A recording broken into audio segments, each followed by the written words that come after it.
After all, moon is a satellite for this planet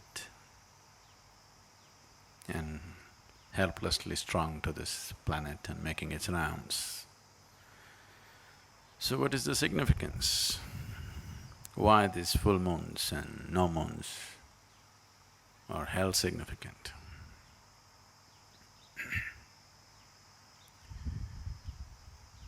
Probably many of you know that you may not know, I hope you do not know this by experience. You should know that if someone is mentally disturbed on a full moon day, on a new moon day, they get little more disturbed than usual. You're aware of this? Happens to you?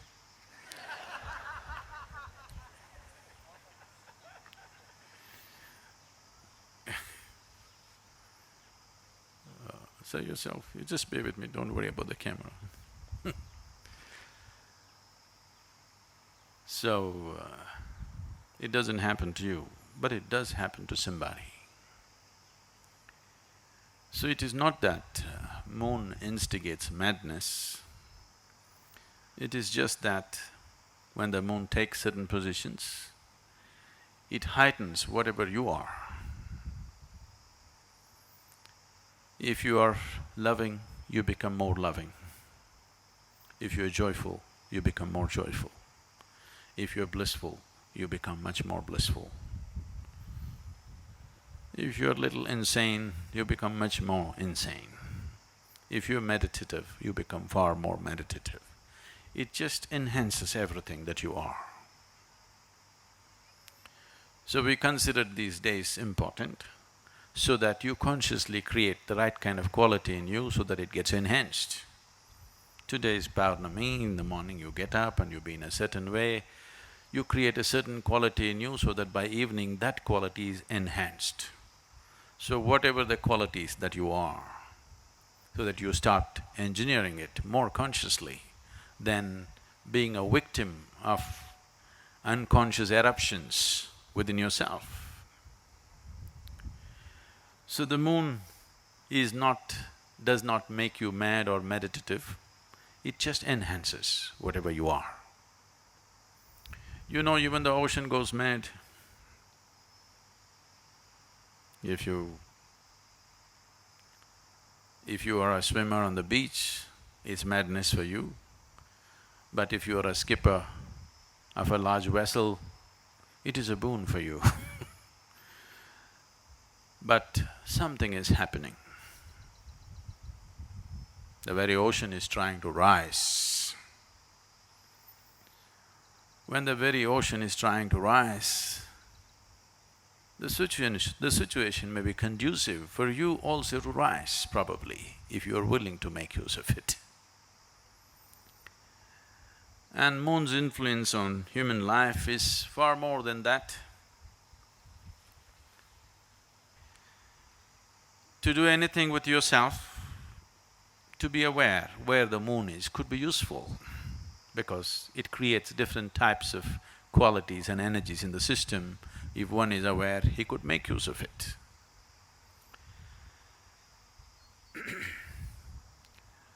In English language,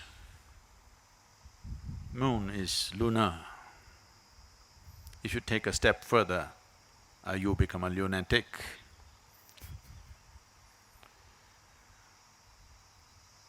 So generally, the influence of the moon is considered illogical. Anything illogical, generally in the West got labeled as madness or insanity. But here, we always saw the limitations of logic. Logic is very useful to conduct the material aspect of your life. If you want to do your business, you want to build a house, you want to do all the things in the world, you have to be logical, there is no other way to conduct it. This is the problem with us. To conduct the outside, we call the divine.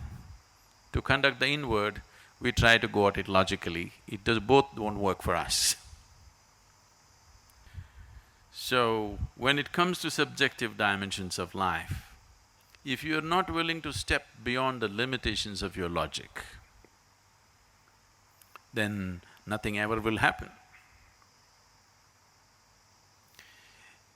If I ask you to close your eyes and do something very simple, you sit here and calculate, okay, if I do this, what will I get, what will happen, this.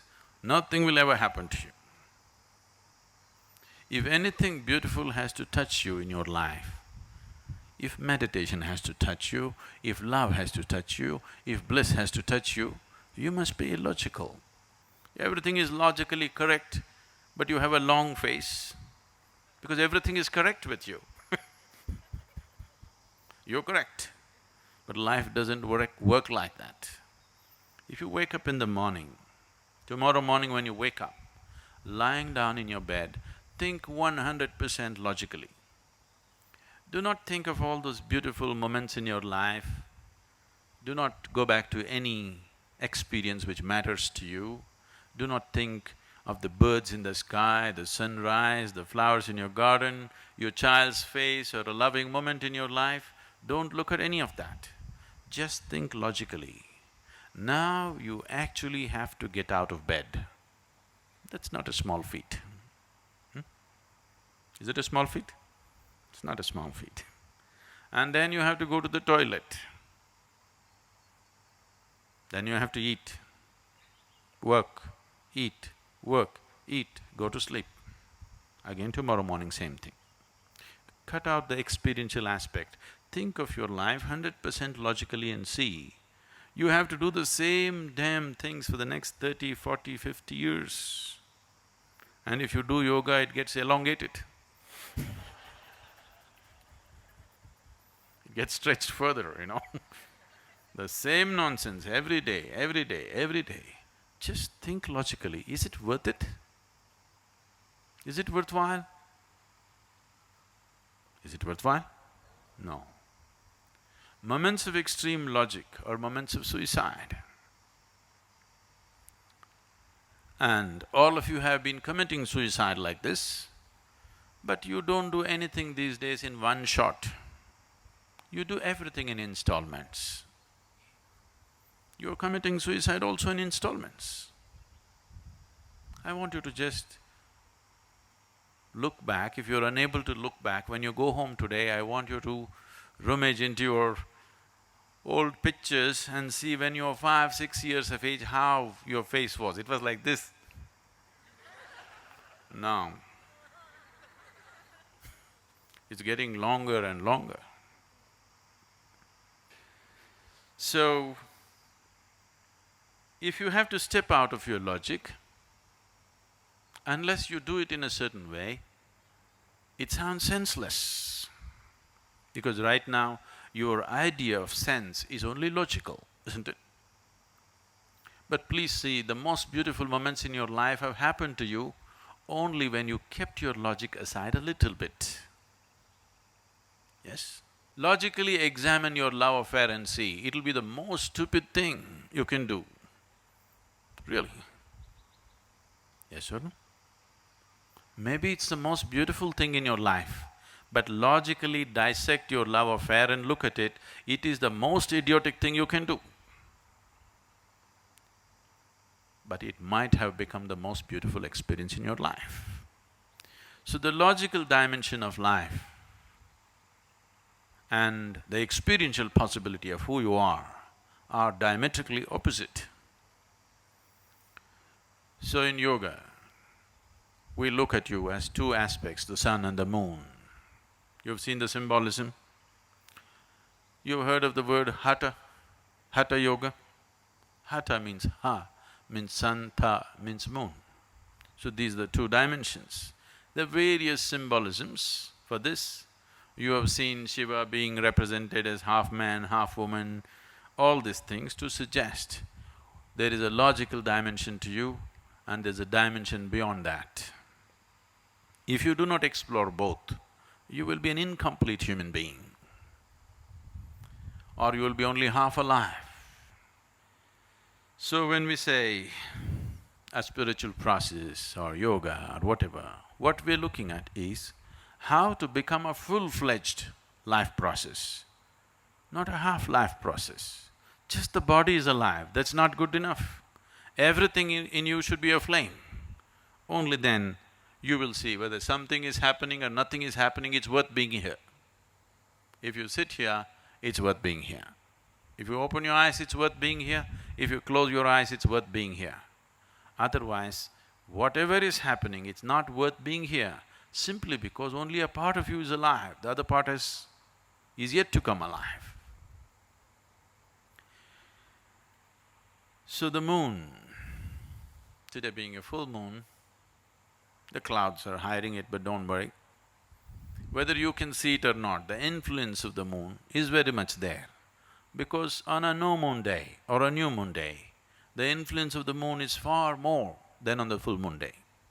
So whether you perceive something or do not perceive something is not the issue, the influence is anyway there. There is a logical element to you which helps you to handle the material well. There's a dimension beyond logic, without it the subjective dimensions can never be accessed.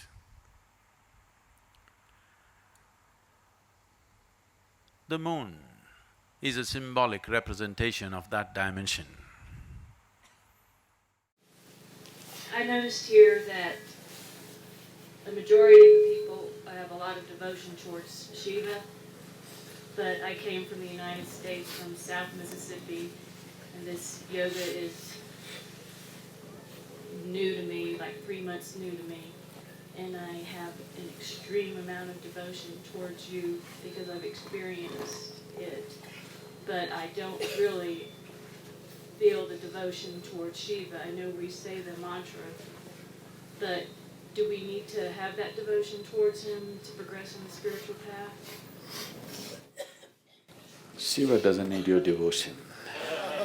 It is just that if you carry devotion in your heart, what is devotion? Let's look at this. On one level, devotion means a certain sweetness of your heart. It's the best way to be for any human being. If you do not carry this sweetness in your heart, you will be… life will do things to you and you will become bitter. Don't think you can insulate yourself. You can build a home, you can build a family, you can build a huge bank balance, you can be born in Mississippi, but you will not remain insulated. Insulation happens, works only for a certain period of time. After that, one way or the other, life gets you. If there is no sweetness in your heart, you will become bitter, resentful. This has happened to a large segment of humanity. So on one level, devotion means an enduring sweetness of your heart, a kind of sweetness that does not depend on any outside help. Suppose you fall in love with somebody. Does it happen in Mississippi?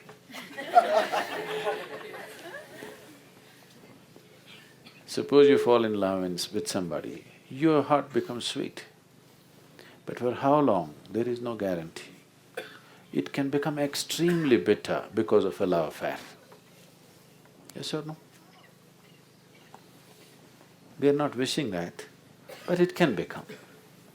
Either because of situations, or because of disease, or because of death, or because of loss, so many ways, or simply because of boredom. The person that you thought was most exciting and fantastic, after a few years you look at them. Did I do this mistake? You can't believe it. So many things can happen. So devotion is an enduring sweetness of heart, does not depend on anybody. So should I be devoted to Shiva? It doesn't make any difference to him. But if you are a devotee, devotion is another kind of intelligence which simple intellect is unable to understand. The nature of a rudimentary intellect is, if we want to know anything, we have to dissect it. Yes. If you become interested in somebody, dissect them. Well, you don't do it physically because the law doesn't permit it. But you mentally dissect them, isn't it? Yes or no? You mentally dissect them and come to a convenient conclusion, not truth. A convenient conclusion as you like it. And one day when that conclusion falls apart, you will become bitter. The very nature of the intellect is to put things apart. By putting things apart, you can know the utility of what it is. If I analyze this person, I can learn how to make use of her, but I will not know her. Only if I completely include her, I will know her. There is no other way. If you give a flower to somebody who's intellectually strong, if you give a flower to a scientist, first thing is he will rip it off because he wants to know what is inside. A poet will sing songs about the flower. He does not know what is inside, he does not care what is inside, but it gives him joy. A mystic will become a flower. If he looks at a flower, he will become the flower. Because for him, even a small little flower that is blossoming in something unnoticeable in the grass, even there, the hand of the Creator is actively there, isn't it? Actively there, as active as it is in this one, nothing less. If you pay enough attention to a blade of grass, you will see it has been done with enormous attention. It's been created with a phenomenal sense of attention. It's not been just made like that, okay, just a blade of grass. It was not made like that. Whoever made it paid enormous attention to it. So, a devotee is a different dimension of intelligence. He will see things that nobody else will see, because devotion means you're devoid of yourself. Between you and the ultimate reality, there is only one barrier, that is yourself. So devotion means you must become devoid of yourself. If that is not possible, at least you should reduce this heap. If you reduce this heap of garbage, suddenly you see life explodes. Life explodes in ways that you have not imagined possible. So, it is not about Shiva, it is about you. But you must walk with devotion. What you're devoted to, it doesn't matter. You must walk with absolute devotion. Devotion means you're devoid of yourself. Devotion means a heightened state of receptivity, because you're no more full of yourself. There is emptiness in you. So something can touch you, something can enter you, something can reside in you. You are looking at everything through your psychological mess, and you understand your intellect as the only intelligence. Intellect is a very rudimentary form of intelligence, useful only for utilitarian purposes. To make a living, to survive in the world, your intellect is needed. For anything else, if you want to access any other dimension, your intellect is not good enough. A deeper dimension of intelligence in you has to function. If this has to function, to be in devotion is the easiest way to do it. सहस्रादिसंवत्सरा पूर्वं नरज्ञान उद्धारणाय समर्पितम् आदियोगिराध्यं सप्तर्षिभ्यो बोधितम् अतिश्रेष्ठम् इदं विशालं विज्ञानम् आदियोगिनं प्रणमाम्यहम् आदियोगिनं प्रणमाम्यहम् आदियोगिं नमस्तुभ्यं प्रसीद योगेश्वर जन्ममरणोऽलङ्कृत महाकाल नमोऽस्तु ते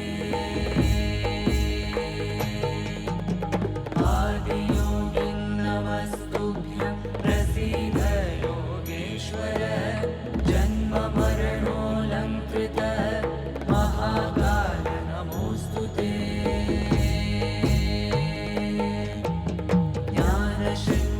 ज्ञानशृङ्गवृषारूढं प्रचण्डं विश्वेश्वरं जटाजूटं भस्माङ्गम् आदियोगिनं प्रणमाम्यहम् पृथ्वीतेजोदकं वायुं वशीकृतमाकाश्य च महाभूतेश्वरं देवम् आदियोगिनं प्रणमाम्यहम् पृथ्वीतेजोदकं वायुं वशीकृतमाकाश्य च महाभूतेश्वरं देवम् आदियोगिनं प्रणमाम्यहम्